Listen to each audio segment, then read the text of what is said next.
Offensive explosion. 14 goals in the last 2 games for the Tampa Bay Lightning, including a big win last night over the New Jersey Devils. We'll break it down on today's Locked On Lightning.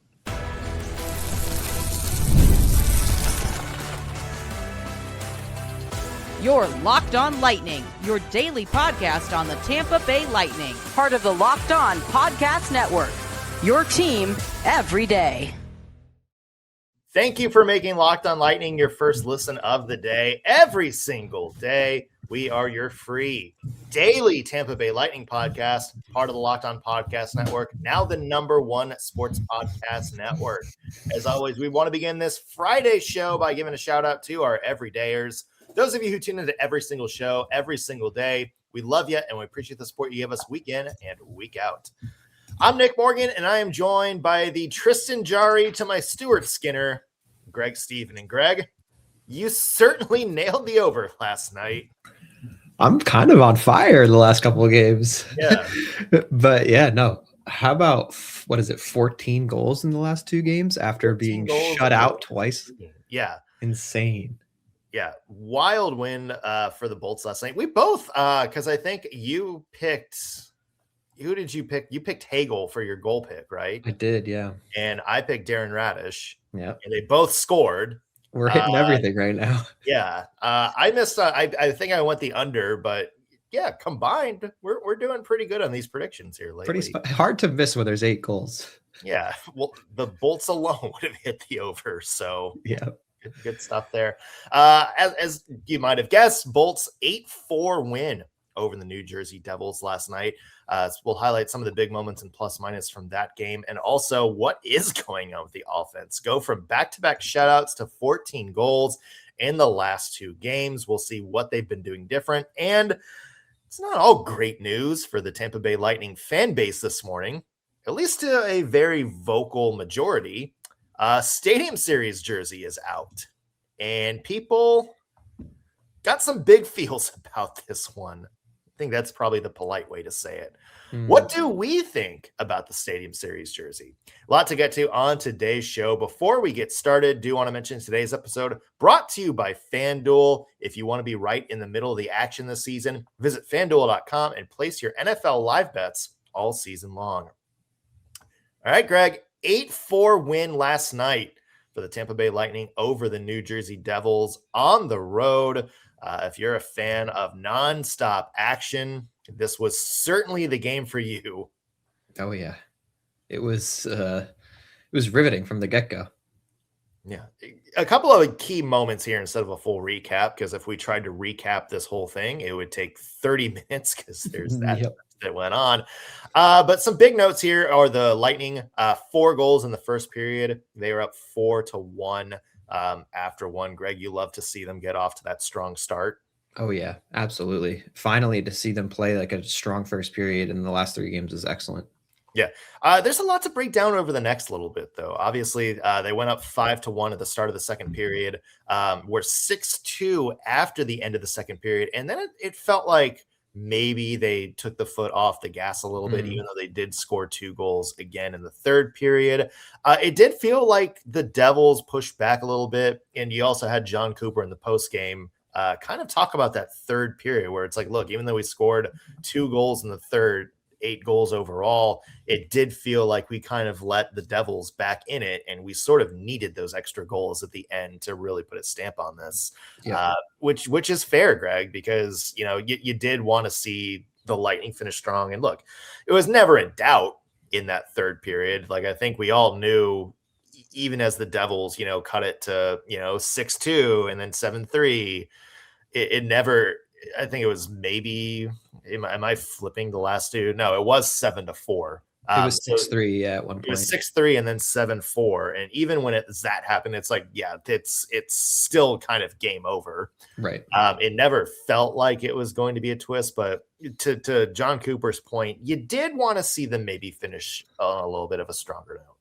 Yeah, I think allowing that goal early in the third was a little bit alarming, because once it was 6-3 early in the third, it's like, okay, this is, potentially come back. You can come back from this theoretically. But then Braden Point ends up notching one on like about halfway, I think a little before halfway mark. And it was, like you said, kind of over at that point, I think. Yeah, Braden Point and then Bjorkstrand on the power play. Only 30 seconds after the Devils made it 7-4. So, they did a good job of responding to every time the Devils would score. It just, you would have loved to see them continue their strong play from the first couple periods and really just sort of deliver that, that tap out chokehold at the end of the day. Greg, let's get to our plus minus from this game. There's a lot of different directions you can go to, but give me a plus. One thing you liked from the game last night. Okay, I got a weird one for you. My plus is Scott Sabrin. Love it. Okay. I think he's played a few games now and he has just looked so good. And I love the energy that he brings to the lineup. I feel like he is what we really want Curtis Douglas to be. And he's so physical, but he's very talented. He obviously had an assist on the first goal for Nick Paul. But then he spent most of his game, causing trouble. He had a boarding penalty on Luke Hughes. He fought Brendan Dillon. Then he slashed Brendan Dillon later in the game. But just overall, he just brings like a fire, and you can see it. You can see it when they like zoom in on his face. He's just so energetic, and he's ready to go. He's ready to do whatever for this team. And he does have some talent as well. Like he scored a really good goal. I think it was against the Canadiens. And I love him in the lineup. I think he should stay in the lineup. I think he's a bottom 4 guy, and you need to keep him there. He certainly embodies the kind of energy that you want from an AHL guy. Yeah. He scored that goal. I think the one you're talking about was against the Rangers earlier this season, which was the first game he got a call up on. Yeah, you might be right about that. Yeah. Yeah. And, we obviously know he was the guy that went after Aaron Ekblad in the preseason, which started that whole mess. But that was, revenge from the playoff before. Right. He's just a good team guy, somebody that I think you really want to have around. I love the energy I saw from him last night. I'm kind of going to go in the same direction as you, Greg, for my plus. But I'm going to go on the defensive side, and I'm going to go with a plus to Declan Carlisle. Nice. This was a guy that was called up again when Victor Hedman went to IR. Steven Santini had been called up sort of previously and played some time. Look, we love Declan Carlisle. He's a guy that I think you and I both said entering the season, it's like we wouldn't be surprised if he sort of finagled his way into a permanent spot on the team at some point. And you saw it last night. I thought he was really into the play, had 3 shots on goal, 24 shifts, which is pretty good for a guy that just got called up, had an assist and was +2. So did make an impact on his, I guess, re-debut with the team after getting that call up. Yeah, no, he looked great. I thought actually most of the defense looked solid last night. Yeah, a couple hiccups. But still, nonetheless, overall, I think everyone played a fairly solid game. There are mistakes in there that you can pick apart, but nothing to be like, let's shake up the defense. Right. Which is always good. I mean, what are we going to do in an 8-4 win? Yeah. Also, it's like, who else are you putting in there right now? Yeah. Speaking of, hey, what else are you going to do in a 8-4 win? It's time for the minuses, Greg. The things we didn't like about the game last night. Give me a minus from this game. I think it's kind of what you had said earlier. It's just the third period, and they were outshot 16-7 in that period. And you'd like them to just really put the nail in the coffin. And that's so weird to say when you're up 3 or 4 goals, but I mean that's just kind of reality. I think. You want to stay playing the full 60 minutes. You knew you could dominate this team as you showed in the first 2 periods. So giving them even a little bit of breath in the third is maybe an error. So yeah, I'd just like to see them continue that domination in the third, which, again, they scored 2 goals, so it's hard to complain, but only 7 shots and were mostly outplayed, I would argue. Yeah. They had trouble with that earlier this season.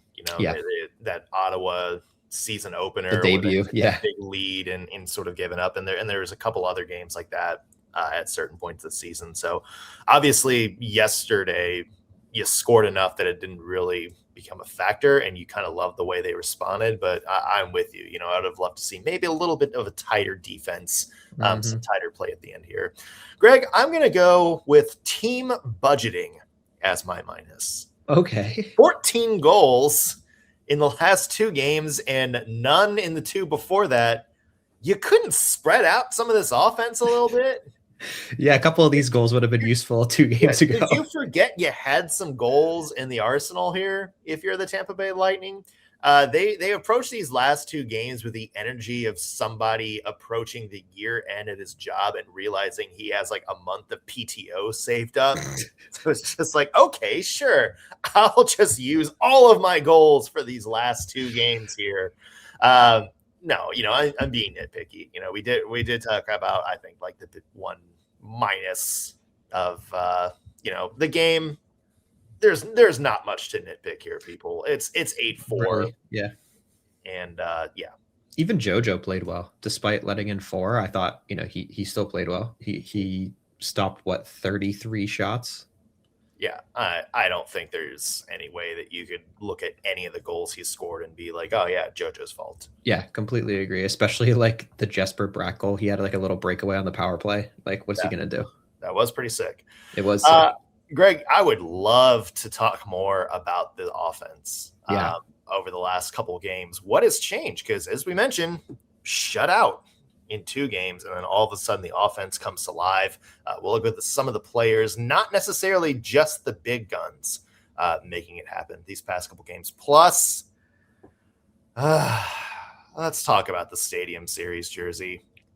Why not? I'll leave it. I'll leave the intro to the topic just at that. Let's talk about the Stadium Series jersey. More coming up on Lock on Lightning when we come back. Today's episode is brought to you by FanDuel. NFL Sundays move fast. One big play and suddenly everything feels different. That's what makes live betting with FanDuel so exciting. You're not just watching the game, you're reacting to it in real time. With FanDuel, you can place bets as the action unfolds. Every drive, every momentum swing, every highlight moment. And trust me, live betting is best when the game starts to shift. Maybe a receiver gets hot. Maybe a defense tightens up, or the momentum flips after a turnover. FanDuel lets you jump into the moment. If big moments happen, the live spreads and money lines adjust instantly, so you can start maybe hedging your bets if you guessed wrong at the beginning of the game. Player props update as guys heat up. So if Bucky Irving starts tearing it up on the ground, you can bet more on his running totals. You can also bet on things like next touchdown scores, drive results, point totals, and more. It keeps you locked into every snap, every drive, every possibility. So if you want to be right in the middle of the action this season, visit FanDuel.com and place your NFL live bets all season long. You can also go to FanDuel.com to download the FanDuel app straight onto your phone. FanDuel, the game moves fast, and so can you. Welcome back to Locked on Lightning. Nick Morgan here alongside Greg Steven. And Greg, we made jokes about it at the end of the last segment. But yeah, 14 goals in the last 2 games for the Tampa Bay Lightning. That 6-1 win over Montreal earlier this week. 8-4 win last night over the New Jersey Devils. Let's talk about this offense a little bit, because the 2 games before that, they were shut out. So what changes have you seen in the past 2 games in terms of the Lightning offense? Okay, my number 1 thing in this is Braden Point. He's returned from injury, and he kind of starting to look like his old self, no? I mean, he scored, I think he had 1 goal and 1 assist against the Habs, if I'm not mistaken.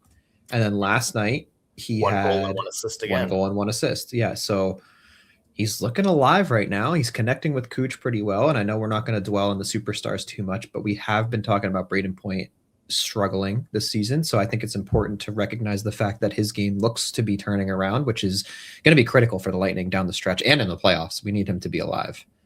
I agree with that 100%. I thought in the 3 games that Braden Point has come back after missing a couple of weeks due to injury, it's the most Braden Point-like Yes. that we've seen from Braden Point. He's engaged. You can actually see the impact he's making, because I know that's sort of one of the criticisms we had of him at the beginning is doesn't necessarily look bad, just kind of looks invisible at certain points. I thought he was really engaged into the action, and it's good to see him sort of get that effort rewarded with a couple of points, because I know that he was not exactly racking up the stats on the scoreboard this season. Yeah, and there were some plays also where it looked like plays he would convert on generally, or at least make a better effort. And I don't think it was a lack of effort. I think it was just simply he just was off, and he looks to be on now. So that's definitely a key part of these last 2 wins. Yeah.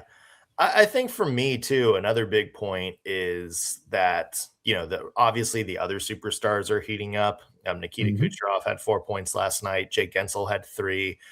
Brandon Hagel, we talked about him maybe having a little bit of a slump the last couple games compared to what he's been through.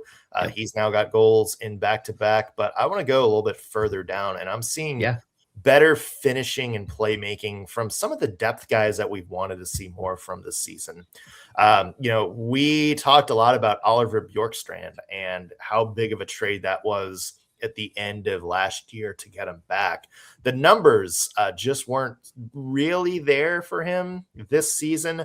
I think Lightning fans sort of looked at his big, almost 60-point season he had with the Kraken 2 years ago, and we're kind of hoping could get some of that energy. Hadn't happened yet, but 3 points last night, including 2 goals. He's starting to heat up a little bit. He also had an assist against Montreal, so he's starting to find the score sheet more.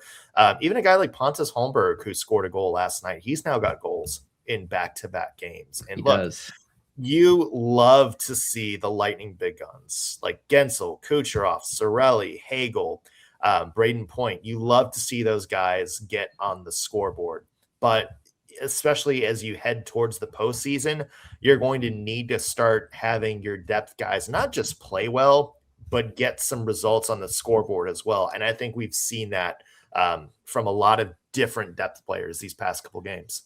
Yeah, 100% agree with you. I was actually going to mention Bjorkstrand, 4 points in his last 2 games. But you know what else is firing up the offense right now? Does his name resemble a vegetable? It does. It does, in fact. Darren Raddysh, 4 points in his last 2 games as well, including 3 goals, which is pretty remarkable. He's +5 over the last 2. And like we kind of were discussing the other day, I mean, he skated 23 minutes last night, 24 the night before. Like he's looking like the number 1 guy, and not just on defense. I mean, he's heating up on. He scored again last night, 2nd goal of the game. Yeah, and it was he cranked that shot too. Like it wasn't like some weird fluke deflect. Like he ripped that from the point. Yeah, obviously we did the whole show about Darren Raddysh yesterday, but I mean, it really is. The longer this hot streak goes, the more I think kind of amazed I am of just how long this hot streak is going. Yeah, he's played really well, and again, I made this point yesterday. But it feels like to me, him and Moser together, it really is sort of like that saying of, the equal is greater than, no, it's better together. Whatever. Anyway, they're really good together. Yeah. It was a valiant attempt. Friday. Yeah. What is the saying? Equal than the sum of its parts greater. You're close. I know what you're let's go back to predictions. But no, you get what I'm saying. I do think they 100%. Complement each other very well. And yeah, Moser's game sort of on the back end allows Darren Raddysh to really hone in on his offensive skills. Yeah, absolutely agree. They complement each other excellently. But I got one more thing for you for the offense. Okay. In the Montreal game, only 10 giveaways. You know how many giveaways they had last night? 7. And we're used to seeing them have 17 in one game. So to have only 7 last night, this is why you win games. You're not turning the puck over. You're being conservative. You're being smart with the puck. You're passing well, and you're not making blind breakout clears. Like they just look so much better with the puck. So I think it's important to keep that in mind going forward. You can't just be careless with the puck. And I think, who's really turned that around? Kucherov. Yes, And absolutely. sometimes he has these games where he does just sending the puck wherever he wants. But lately, he's looked a lot more fundamental and careful. And I really like that about his game right now. Yeah.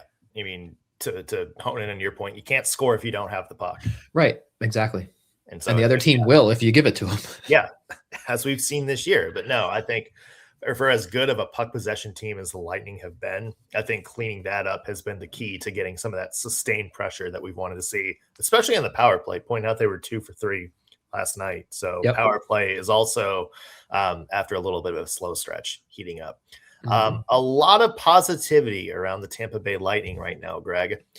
One thing that maybe the fan base is not positive about right now, it's how the team is going to look when they hit the ice for the Stadium Series. Yep. If you didn't see it, the Stadium Series jersey is out. I guess it was technically leaked first, but fans are not happy with it. So what is our take about it? We'll dive in when we come back on Locked on Lightning. Today's episode is brought to you by Monarch. The holidays, it's some of my favorite times of the year, but I can understand they get overwhelming fast. Travel, gifts, parties, year-end expenses. It's really easy to lose track of your money this time of year. That's exactly why Monarch has become such a game changer for me. If you want to keep your finances under control this holiday season, you need to be using Monarch. It's rated Wall Street Journal's best budgeting app of 2025. Monarch is the all-in-one personal finance tool that brings your entire financial life together in one clean, simple dashboard. Setting it up is super easy. All you have to do is log in and upload all of your accounts, your bank accounts, 401ks, credit cards, all that good stuff. And within seconds, you can see live categorization of your spending so you know where your money is going. The holiday spending category is a game changer this time of year. You can budget out exactly how much you want to spend on gifts, travel, cookies, holiday eggnog, whatever. And every time you buy something, you can see in real time how much of your holiday budget you have left. And it's also a great game changer for couples. There's shared dashboards, shared goals, and fewer wait. How much did we spend on eggnog? Conversations that you have to have with your significant other. It's a great tool, and here's another financial opportunity to help you get started. Right now, you can use code LOCKEDONNHL at monarch.com in your browser for half off your first year.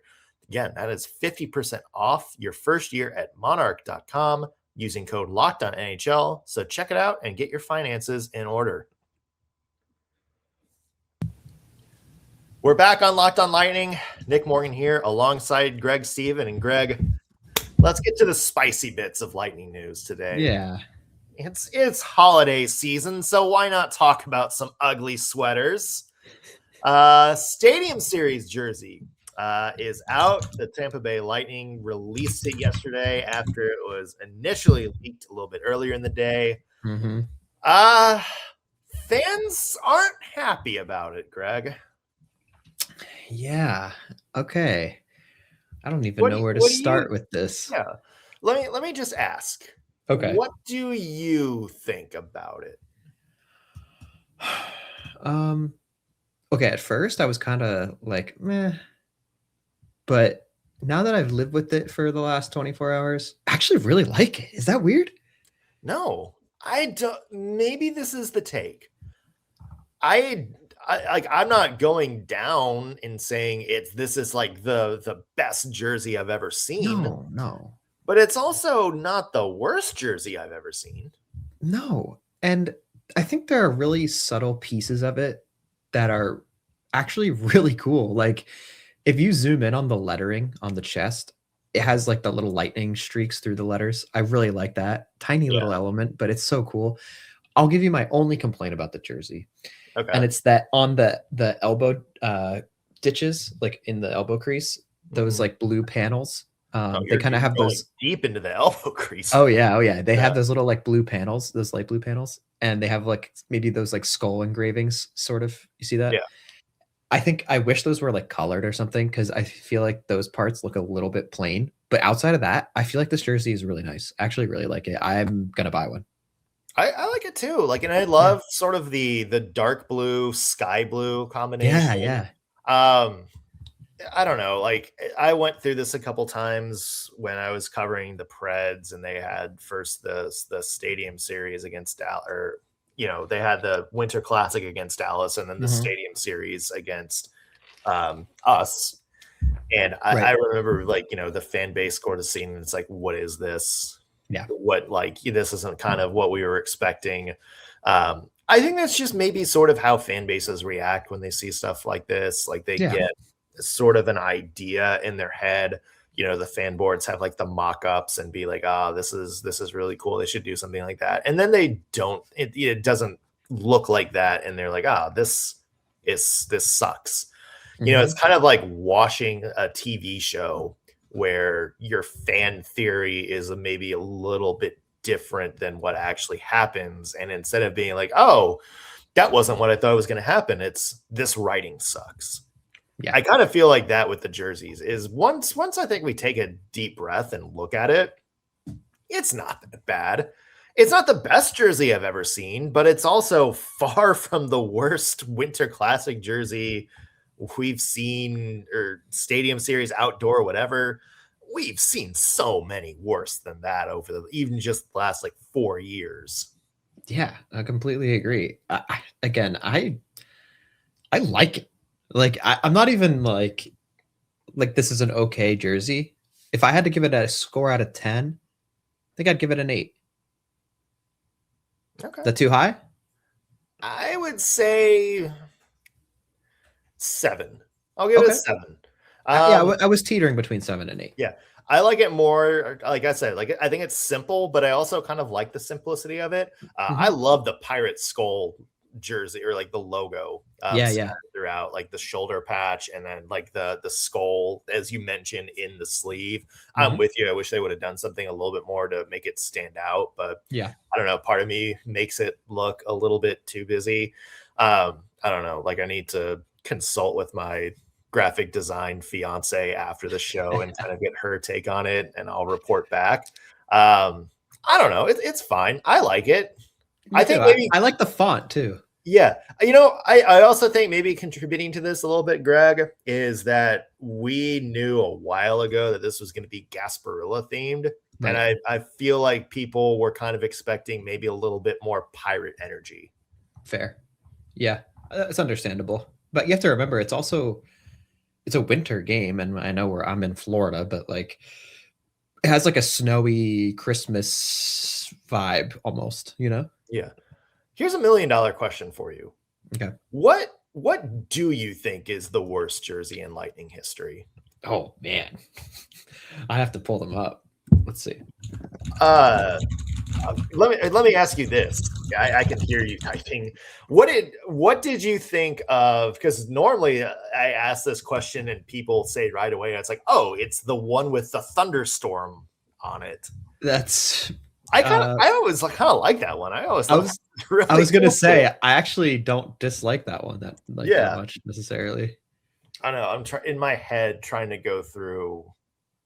I think they had an alternate logo once that had the state of Florida behind the lightning bolt, and I think that was arguably the worst. Like, that was an alternate, but still, it was disgusting. Yeah. I mean, is it just the? It's the Stadium Series jerseys. Like, it's, I don't know. Like, it's hard. I don't think there's been any like absolute misses. No, I agree. Like, I feel like they've always been kind of there. They've been on it. If I had to pick one, and maybe I'm going to get flamed for this, it's the jerseys that they wore during their first Stanley Cup. Because remember when they used to have like the really cool font? Yeah. Just like wavy and like scratchy and kind of look like slanted lightning bolt. And then they changed it to just like the standard brick font. Yes.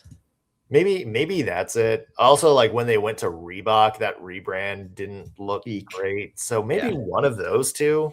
Fair. I don't know. Like, it feels really nitpicky. I really don't think the Lightning have had like an absolute miss of a jersey over the years. No, I completely agree with you. I feel like most of the time their gear is really clean. And again, I feel like this is if you look at them compared, this jersey that was just dropped compared to like all the historical jerseys, I like this one better. Sure.